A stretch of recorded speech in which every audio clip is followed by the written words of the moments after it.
നമ്മളിങ്ങനെ പറയുന്നു രണ്ടുപേര് മരിക്കുന്നത് വരെ ലൈംഗിക ബന്ധത്തിൽ ഏർപ്പെടാനൊന്നും നോക്കത്തേയില്ല. നിങ്ങൾ വിചാരിച്ചാൽ ലിംഗം പൊങ്ങത്തില്ല. അപ്പോ ഈ ഒരു വാർദ്ധക്യത്തിൽ എന്താ റൊമാൻസ് വരാത്തത്? ഫസ്റ്റ് നൈറ്റില് പണ്ട് കാലത്ത് ഈ ബെഡിൽ രക്തം ഉണ്ടോന്ന് നോക്കും. ബലാത്സംഗം ചെയ്തതെന്നാണ് നോക്കുന്നത്. ലൈംഗിക ബന്ധത്തിൽ ഇഷ്ടപ്പെട്ട് ബന്ധം ഉണ്ടായാൽ രക്തം ഉണ്ടാകുന്നത് കുറയും. മൈത്രേന്റെ മീശ ഒരു സ്റ്റിക്കറായിട്ട് വാട്സപ്പിൽ പ്രചരിക്കുന്നുണ്ടായിരുന്നു. അത് മൈത്രേൻ കണ്ടിട്ടുണ്ടായിരുന്നു. കക്കൂസിനകത്ത് ഇങ്ങനെ എഴുതത്തില്ലേ, അയലത്തെ പെണ്ണിന്റെ പേരും നമ്പരും ഒക്കെ എഴുതും. ആ ആളുകൾ റോഡ് നീളെ അല്ലെങ്കിൽ സോഷ്യൽ മീഡിയ കക്കൂസ, അതിനകത്ത് തുണി ഉരിഞ്ഞതിനെ പറ്റി അല്ല കാര്യം പറഞ്ഞത്. അതിനകത്തെ കഥാപാത്രം അതിനകത്ത് ഒരു മുസ്ലിം വിരുദ്ധത അനുഭവിപ്പിച്ചു എന്ന് പറയുന്ന വിഷയമാണ് പറഞ്ഞത്. ഇതറിയണം.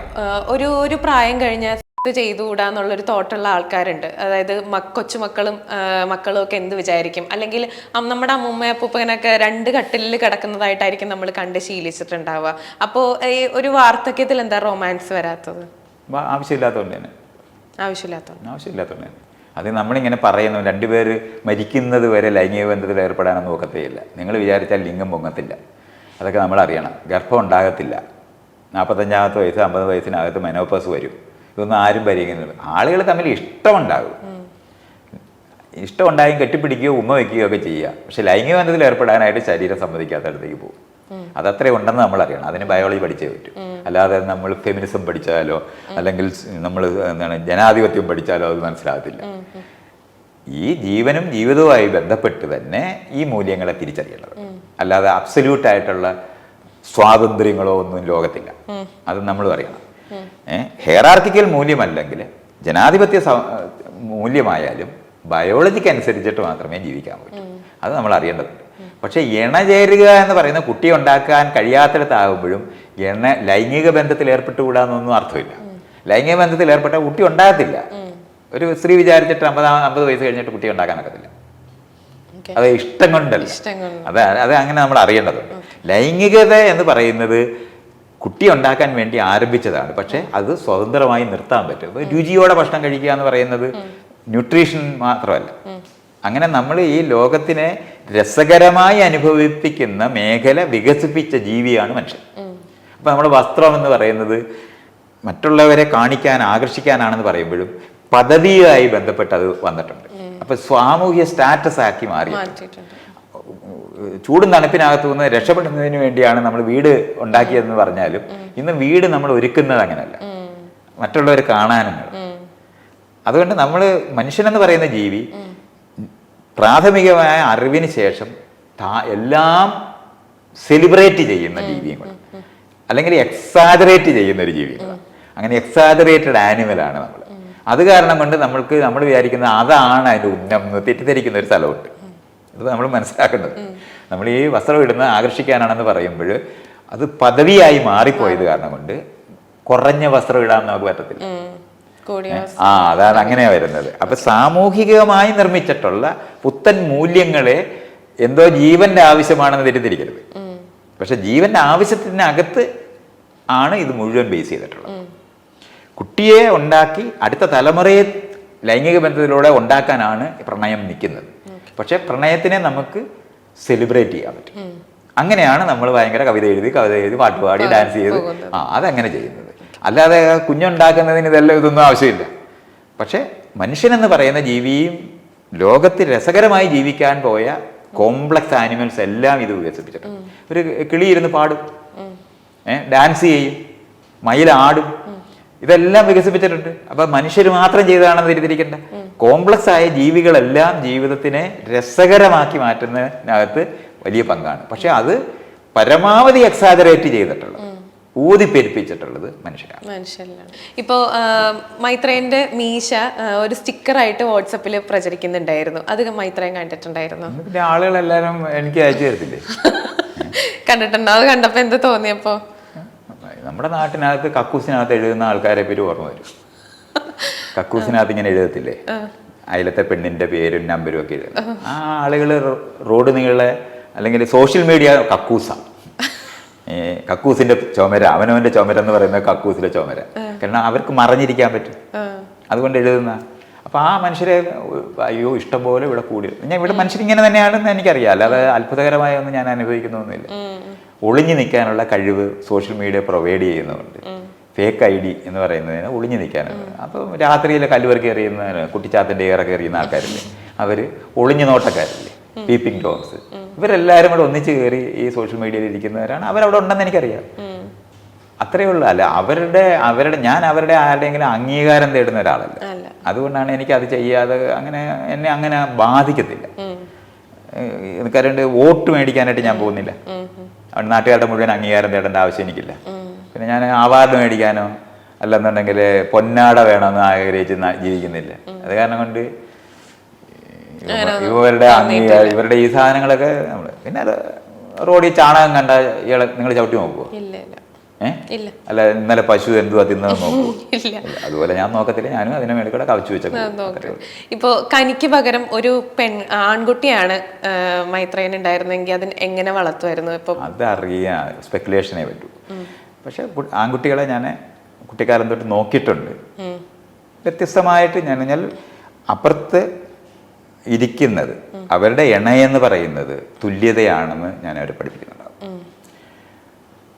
സ്ത്രീകളെ ബഹുമാനിക്കുന്ന ഒരു പുരുഷനെ ആയിരിക്കും ഞാൻ ഉണ്ടാക്കുന്നത്. അതായിരിക്കും ഞാൻ ചെയ്യുന്നത്. അതിൻ്റെ അംഗങ്ങൾ വിശദീകരിക്കാനായിട്ട് ഇപ്പോൾ ആൺകുട്ടിയെ വളർത്തുകയാണെങ്കിൽ ഞാൻ അത് മാത്രമായിരിക്കും ഞാൻ ചെയ്യുന്നത്. പരസ്പര ബഹുമാനമുള്ള പൗരരെ നിർമ്മിക്കുന്ന പണിക്കകത്ത് അവരുടെ മറുവശത്തായിട്ടുള്ള ഇപ്പോൾ ആണും പെണ്ണും എന്ന് നമ്മൾ പറയുന്ന വാക്കിനകത്ത് മാത്രമല്ല നമുക്ക് ഇന്നറിയാം സ്പെക്ട്രമാണെന്നറിയാം. അപ്പോൾ ആണും പെണ്ണുമല്ലാത്ത മനുഷ്യരോടുണ്ടെന്ന് പഠിപ്പിക്കും. അപ്പം ലിംഗപരമായിട്ടുള്ള വിവേചനങ്ങൾ ഇല്ലാത്ത തരത്തിൽ അവരെ വളർത്തും. അതാണ് പുരുഷനായിരിക്കുന്നവന് ബലമുണ്ടായിരിക്കുന്നത് പരസ്പരം അടിക്കാനുണ്ടായതാണെന്നും അല്ലാതെ മറ്റുള്ളവരുടെ മുകളിൽ കുതിര കയറാൻ വേണ്ടി ഇന്ന് ഉപയോഗിക്കേണ്ട ആവശ്യമില്ലെന്നും ബലത്തിൽ അടിസ്ഥാനപ്പെടുത്തിയല്ല ഇന്നത്തെ സമൂഹം നിലനിൽക്കുന്നത്. ഇപ്പം നിലനിൽക്കുന്നത് പരസ്പര സമ്മതത്തിൻ്റെയും പരസ്പര സഹകരണത്തിൻ്റെതായിട്ടുള്ള ജനാധിപത്യത്തിൻ്റെതായ സമൂഹത്തിനകത്ത് പൗരനാക്കി മാറ്റാനായിരിക്കും ഞാൻ ശ്രമിക്കുന്നത്. ഇപ്പോൾ നേരത്തെ സംസാരിച്ചപ്പോഴത്തേനും ഒരു സ്ത്രീ വിരുദ്ധതയോടുകൂടിയായിരുന്നു സംസാരിച്ചത്. ഇപ്പം എന്താ പറയാ, ഇപ്പം അല്ല നേരത്തെ സംസാരിച്ചപ്പോഴേക്കും മൊത്തത്തില് സൊസൈറ്റി മൊത്തം അങ്ങനെയാണ്. പുരുഷ മേധാവിത്വപരമായ സമൂഹത്തിന്റെ യുക്തികളാണ് നിങ്ങളുടെ ചോദ്യത്തിനകത്താണ് അതാണ് ഞാൻ പറഞ്ഞത്. അല്ലാതെ എനിക്ക് സ്ത്രീ വിരുദ്ധതയൊന്നുമില്ല. അങ്ങനെയാണ് എന്നുള്ള രീതിയിൽ സംസാരിച്ചിട്ടുണ്ട്. അപ്പോൾ ഇനിയിപ്പം ഇപ്പൊ ആ ഒരു ആൺകുട്ടിയാണ് സപ്പോസ് ഉണ്ടായിരുന്നെങ്കിൽ ഒരു സൊസൈറ്റി ആയിട്ട് മിങ്കിൾ ചെയ്യുമ്പോഴേക്കും അവർക്ക് ഒരു സ്ത്രീ വിരുദ്ധത വരാനുള്ള ഒരു ചാൻസ് നിലനിൽക്കുന്ന, ഞാൻ പറഞ്ഞ കക്കൂസിനകത്ത് ഭിത്തിക്ക് എഴുതുന്ന പുരുഷന്മാർ നിൽക്കുന്ന നാടല്ലേ. ട്രാൻസിഷന്റെ കാലത്താണ്. ജനാധിപത്യം എന്താണെന്ന് അറിഞ്ഞുകൂടാത്തവരാണ്. അവരുടെ ലോകത്താണ് ജീവിക്കുന്നത്. അപ്പം ഞാൻ കനിക്ക് എഴുതുന്ന കത്തിനകത്ത് ഞാനത് എഴുതുന്നുണ്ട്. ഞാൻ പഠിപ്പിച്ചതല്ല സമൂഹം എന്ന് പറയുന്നുണ്ട്. അവിടെ എങ്ങനെയാണ് അതിനെ കാണേണ്ടതെന്ന് പറയുന്നുണ്ട്. ഇപ്പോൾ ബലാത്സംഗം എന്ന് പറയുന്ന ബലാത്സംഗിയെ വെറുക്കരുതെന്ന് പഠിപ്പിക്കുന്ന സ്ഥലമുണ്ട്. അത് വെറുക്കാൻ പഠിപ്പിക്കുന്നതല്ല. വെറുപ്പ് പണ്ടേ പക കുടിപ്പക പഠിപ്പിച്ചിരുന്ന സമൂഹമാണ്. അതല്ല പഠിക്കേണ്ടത്. നമുക്കൊരു അക്രമമായിട്ട് അതിനെ കാണേണ്ടത്. അല്ല ലോകം മുഴുവൻ തകർന്നു പോയതിന് നമുക്ക് ആഴത്തിലേർക്കുന്ന മുറിവാണെന്ന് ഞാൻ നേരത്തെ പറഞ്ഞില്ലേ. തെരഞ്ഞെടുപ്പ് അല്ല, എൻ്റെ അണ്ഡം ഉപയോഗിക്കത്തക്കവണ്ണം യോഗ്യനായ ആളാണ് എന്നോട് ബന്ധം ഉണ്ടാക്കേണ്ടതെന്ന് എൻ്റെ തിരഞ്ഞെടുപ്പല്ല ബലാത്സംഗത്തിലുണ്ടാകുന്നത്. അത് കാരണം കൊണ്ട് ആഴത്തിലുള്ള വേദന ഉണ്ടാകുമെന്ന് എനിക്കറിയാം. പക്ഷേ അപ്പോഴും നമ്മൾ അറിയേണ്ടതുണ്ട് പകയുണ്ടായിക്കൂടാ. പകയെന്ന് പറയുന്നത് ഉള്ളതാണ്, പക്ഷെ അത് നിയന്ത്രിക്കേണ്ടതാണ്. അപ്പം നമ്മുടെ ജനാധിപത്യ സമൂഹത്തിനകത്ത് നമ്മൾ എന്താണ് ചെയ്യുന്നത്? നമ്മളിലുള്ള വികാരങ്ങളെ നിയന്ത്രിതമായി ഉപയോഗിക്കാനാണ് പഠിക്കുന്നത്. അത് തെറ്റും ശരിയെന്ന് പറഞ്ഞ് പഠിപ്പിക്കുകയല്ലേ. നമുക്ക് മനസ്സിലാക്കേണ്ടതുണ്ട്. നമുക്ക് വിശപ്പുണ്ടാകുന്നു, അതുകൊണ്ട് നമ്മൾ ഭക്ഷണം തേടുന്നു. അല്ലെങ്കിൽ ഭക്ഷണം വാങ്ങാൻ നമ്മൾ പോകുമ്പോൾ നമ്മുടെ ഈ പണമില്ലെന്നുണ്ടെങ്കിൽ നമ്മൾ അവരോട് ചോദിച്ചു മേടിച്ച് കടം മേടിക്കാനേ പറ്റൂ, അല്ലാതെ തള്ളി പൊട്ടിച്ചെടുക്കരുതെന്ന് പഠിപ്പിക്കുന്നത് പോലെ തന്നെ അറിയേണ്ടതാണ്. അപ്പോൾ വയലൻസ് ഉപയോഗിച്ച് ചെയ്തിരുന്ന പഴയ കാല സമൂഹത്തിൻ്റെ യുക്തികളിലല്ല ജനാധിപത്യ പൗരബോധം ഉണ്ടാകേണ്ടത്. സഹകരണത്തിന്റെ യുക്തിയാണ്. കനിക്കാണെങ്കിലും ഇപ്പൊ ബിരിയാണി എന്ന് പറഞ്ഞ മൂവി ചെയ്തതിന് ശേഷം ഈ ഇടയ്ക്ക് അവാർഡിന്റെ ആയിട്ട് ബന്ധപ്പെട്ട് ഒരു എന്താ പറയാ ഒരു വാർത്താ സമ്മേളനത്തിനോ മറ്റോ പറഞ്ഞിട്ടുണ്ടായിരുന്നു ആള് പൈസയ്ക്ക് വേണ്ടിയിട്ടാണ് ഞാൻ അങ്ങനെ ഒരു റോള് ചെയ്തത് എന്നുള്ള രീതിയിൽ. അത് ലൈംഗിക ബന്ധം എന്താണ് ശരീരം കാണിക്കുന്നതിലുള്ള വിഷമം കൊണ്ട് പറഞ്ഞതല്ല, ആ കഥാപാത്രത്തിനെ പറ്റിയാണ് പറയുന്നത്. അത് തമ്മിൽ കൂട്ടിക്കടക്കാതെ അല്ല അങ്ങനെ പറയുമ്പോ രണ്ട് സൈഡിൽ, അതായത് സോഷ്യൽ മീഡിയയിൽ ഇടുമ്പോ രണ്ട് സൈഡിൽ ആളുകൾ വരും. ബിക്കിനിയിൽ നടക്കുമ്പോ നിങ്ങൾ ഈ പ്രശ്നം എങ്ങനെ പറയും? അത് അങ്ങനെ അല്ല അത് മനസ്സിലാക്കണം. ശരീരം അപമാനകരമായ അതിനകത്ത് തുണി ഉരിഞ്ഞതിനെ പറ്റി അല്ല കാനി പറഞ്ഞത്. അതിനകത്തെ കഥാപാത്രം അതിനകത്ത് ഒരു മുസ്ലിം വിരുദ്ധത അനുഭവിപ്പിച്ചു എന്ന് പറയുന്ന വിഷയമാണ് പറഞ്ഞത്. കൂട്ടിക്കുഴക്കരുത്. നിങ്ങളുടെ ചോദ്യത്തിനകത്തോ അല്ലെന്നുണ്ടെങ്കിൽ ഈ ഇവിടെ സമൂഹത്തിനകത്ത് ഇരിക്കുന്ന ആൾക്കാർ അത് കൂട്ടിക്കുഴച്ച് മനസ്സിലാക്കും. കമന്റ്സ് ഇടുമ്പോഴത്തേനും അതൊന്നും അല്ല ചിന്തിക്കുന്നത്. പുരുഷന്മാർക്ക് വേറെ എന്താണ് രാവിലെ തൊട്ട് പെണ്ണുങ്ങളെ പറ്റി കാണാനും കേൾക്കാനും മാത്രമായിട്ട് ഉണ്ടായ ഒരു ജീവിയെ പെണ്ണുങ്ങളെ കാണിക്കാതെ വളർത്തുന്നവരുടെ ദാരിദ്ര്യ സ്വപ്നങ്ങളാണ് പറഞ്ഞുകൊണ്ടിരിക്കുന്നത്. ഇപ്പോൾ ബിരിയാണി എന്ന് പറഞ്ഞ മൂവിയിൽ കനി ചെയ്ത കഥാപാത്രത്തിൽ ശരിക്കും പറഞ്ഞാൽ ഭർത്താവിൽ നിന്ന് ഒരു ലൈംഗിക പൂർണ്ണത കിട്ടാത്ത ഒരു സാഹചര്യം വരുമ്പോൾ സ്വയംഭോഗം ചെയ്യുന്ന ഒരു ക്യാരക്ടറായിരുന്നു ആ ഒരു റോളിൽ ഉണ്ടായിരുന്നത്. ഒരു ചെറിയൊരു ഭാഗം അങ്ങനെയായിരുന്നു. ഈ നേരത്തെ എന്ന് പറഞ്ഞു കഴിഞ്ഞാൽ അങ്ങനെ തന്നെ ഒരു ഭർത്താവിനോട് പറയാൻ പേടിയായിരുന്നു, അല്ലെങ്കിൽ ഒരു സ്വയംഭോഗം ചെയ്യുന്നത് തെറ്റാണെന്നുള്ള ധാരണയിൽ ആളുകൾ ചിന്തിക്കുന്നുണ്ടായിരുന്നു. അപ്പോൾ ഇപ്പോൾ എന്ന് പറഞ്ഞാൽ ആളുകൾ പറയുന്നുണ്ട്, അല്ലെങ്കിൽ അതിനെക്കുറിച്ച് കൂടുതൽ സംസാരിക്കുന്നുണ്ട്. അപ്പോൾ ആ ഒരു ട്രാൻസിഷൻ എങ്ങനെയാണ് ഫീൽ ചെയ്യുന്നത്? ട്രാൻസിഷൻ എന്ന് പറയുന്നത് നേരത്തെ പറഞ്ഞില്ലേ, പൗരബോധമുള്ള മനുഷ്യരായി മാറുമ്പോൾ അവരുടെ ഇത് തെറ്റാണെന്ന് പഠിപ്പിക്കുന്ന യുക്തിക്കകത്തല്ല, നമുക്ക് അവകാശപ്പെട്ട കാര്യങ്ങൾ ലഭിക്കാതെ വരുമ്പോൾ നമ്മളത് ചോദിച്ചു വാങ്ങേണ്ടതുണ്ടെന്ന് അറിയുന്നവരാണ്. അതാണ് കൂലി കൂടുതൽ ചോദിച്ചു മേടിക്കുന്നവരാണ്. ലൈംഗിക ബന്ധത്തിനകത്ത് ഏർപ്പെടുമ്പോൾ രണ്ടുപേർക്കും രസകരമായി അനുഭവിക്കുന്നുണ്ടെന്നുണ്ടെങ്കിൽ ഒരാൾ അതിനകത്ത് ചോദിച്ചു വാങ്ങാൻ ബാധ്യതയുള്ളതാണ്. അത് അത് അവിടെ അത് ചോദിക്കുക എന്ന് പറയുന്നത് സമ്മതത്തോടെ ചോദിക്കാനാണ് ജനാധിപത്യം പഠിപ്പിക്കുന്നത്. അത് കിട്ടാത്തപ്പോൾ പിടിച്ചു മേടിക്കുന്നതാണ് ഈ പഴയ സമൂഹം മുഴുവനും. ഇപ്പോൾ ആദ്യ ഫസ്റ്റ് നൈറ്റിൽ പണ്ട് കാലത്ത് ഈ ബെഡിൽ രക്തം ഉണ്ടോയെന്ന് നോക്കും. അപ്പോൾ ബലാത്സംഗം ചെയ്തോന്നാണ് നോക്കുന്നത്. ലൈംഗിക ബന്ധത്തിൽ ഇഷ്ടപ്പെട്ട് ബന്ധം ഉണ്ടായാൽ രക്തം ഉണ്ടാകുന്നത് കുറയും. അപ്പൊ ലൂബ്രിക്കേഷൻ ഉണ്ടാകാത്തതുകൊണ്ടാണ് രക്തം ഉണ്ടാകുന്നത്. അപ്പൊ ബലാത്സംഗമാണ്. അപ്പൊ പണ്ട് കാലത്ത് മുഴുവൻ ബലാത്സംഗം വേണം എന്ന് ആഗ്രഹിച്ചിരുന്നവരല്ലേ അത്. അതുകൊണ്ടാണ് സ്ത്രീകളെ പറ്റി ഒരിക്കലും ആലോചിച്ചിട്ടില്ലാത്തതാണ്. അപ്പം ലൈംഗികമായ ആവശ്യം എനിക്കുണ്ട് എന്ന് പറഞ്ഞാൽ തരുന്നില്ലെന്നുണ്ടെങ്കിൽ അത് ചെയ്യാൻ ബാധ്യത നമുക്കുണ്ട്, നമ്മുടെ അവകാശമായിട്ട്. അതുകൊണ്ട് കനി അതുപോലത്തെ കഥാപാത്രങ്ങളെ അവതരിപ്പിക്കുക എന്ന് പറഞ്ഞാൽ ഈ സമൂഹത്തിനകത്ത് ജനാധിപത്യപരമായിട്ട് എങ്ങനെയാണ് മനുഷ്യർ പരസ്പരം ബന്ധമുണ്ടാക്കേണ്ടതെന്ന് പഠിപ്പിക്കുന്ന സ്ഥലമാണ്. അത് ചെയ്യേണ്ടതാണ്, അതിനൊരു സംശയവും വേണ്ട. അതുകൊണ്ട് അത് സിനിമ കാണിക്കുമ്പം കാണിക്കണോ വേണ്ട എന്നുള്ള ചോദ്യം വേറെയാണ്, അത് വേറെയാണ്. അതല്ലാതെ നമ്മൾ ചെയ്തും ചോദിച്ചും മേടിക്കേണ്ട അവകാശങ്ങളാണ് ഇതൊക്കെ. അപ്പോൾ ലൈംഗികമായ രസം എനിക്ക് ഇപ്പോൾ നമ്മൾ എന്താണ് ഗ്രേറ്റ് ഇന്ത്യൻ കിച്ചണിനകത്ത് അവൾ പറയുന്നില്ലേ, ഞാനും തമ്മിൽ ബന്ധം ഉണ്ടാക്കുന്ന സമയത്ത് എനിക്ക് ലൈംഗികമായ സുഖം അനുഭവിക്കുന്നില്ല, അത് വേണം. അതിപ്പോൾ അവർക്ക് അത് വേണമെന്ന് പറഞ്ഞപ്പോൾ തന്നെ കുറ്റമായിട്ട് മാറിയില്ലേ? ഇത് പറയേണ്ടതുണ്ട്. അതുകൊണ്ടാണ് ലോകത്ത് എപ്പോഴെങ്കിലും കൂലി താനെ കൂടാറുണ്ടോ? കൂലി താനെ കൂടാറുണ്ടോ? ഇല്ല, ചോദിച്ചു മേടിക്കേണ്ടി വരും. അതുകൊണ്ടാണ് അവകാശങ്ങളെല്ലാം ചോദിച്ചു മേടിച്ചേ പറ്റും. അവകാശപ്പെട്ടതാണെന്നുള്ള തിരിച്ചറിവാണ് ജനാധിപത്യത്തിൻ്റെ അകത്തെ കാതൽ. ആ തിരിച്ചറിവ് നമുക്ക് കിട്ടാതെ വരുന്ന സമയത്ത്, ഞാൻ നേരത്തെ പറഞ്ഞില്ലേ, ഭക്ഷണം തേടി കിട്ടിയില്ലെന്നുണ്ടെങ്കിൽ നമ്മൾ അന്വേഷിച്ചു പോകുന്നത് പോലെ നമ്മുടെ ഇണകളെ കിട്ടിയില്ലെങ്കിൽ കണ്ടെത്തുന്നത് വരെ ശ്രമിക്കുന്നതാണ് നമ്മുടെ പണി. സമൂഹത്തിനകത്ത് സ്വാതന്ത്ര്യത്തോടെ ജീവിക്കാൻ അനുവദിക്കുന്നില്ലെങ്കിൽ അതിനുവേണ്ടി പൊരുതേണ്ട ആവശ്യമുണ്ട്. സ്വയംഭോഗവും ഒരു പൊരുതലാണ്. അത് നമുക്ക് അവകാശപ്പെട്ടതാണ്. അത് ആരുടെയെങ്കിലും മുന്നേ ചെയ്യുന്നതിനെ പറ്റി ഒന്നുമല്ല പറയുന്നത്. ഇപ്പം ആ സിനിമയ്ക്കകത്ത് അവർ രണ്ടുപേരും തമ്മിൽ ചെയ്യുന്നതായിട്ട് കാണിക്കേണ്ട ആവശ്യം നമുക്കില്ല. നമുക്ക് സ്വഭാവമായിട്ട് ചെയ്യാവുന്നതാണ്, എല്ലാവരും ചെയ്യുന്നതാണ്. ചെയ്യുന്നത് തെറ്റാണെന്ന് പഠിപ്പിക്കുന്ന സമൂഹത്തിനകത്ത് പറയുന്നത് ഇതെനിക്ക് അവകാശപ്പെട്ടതാണ്. അങ്ങനെയാണ് അത് മനസ്സിലാക്കേണ്ടത്.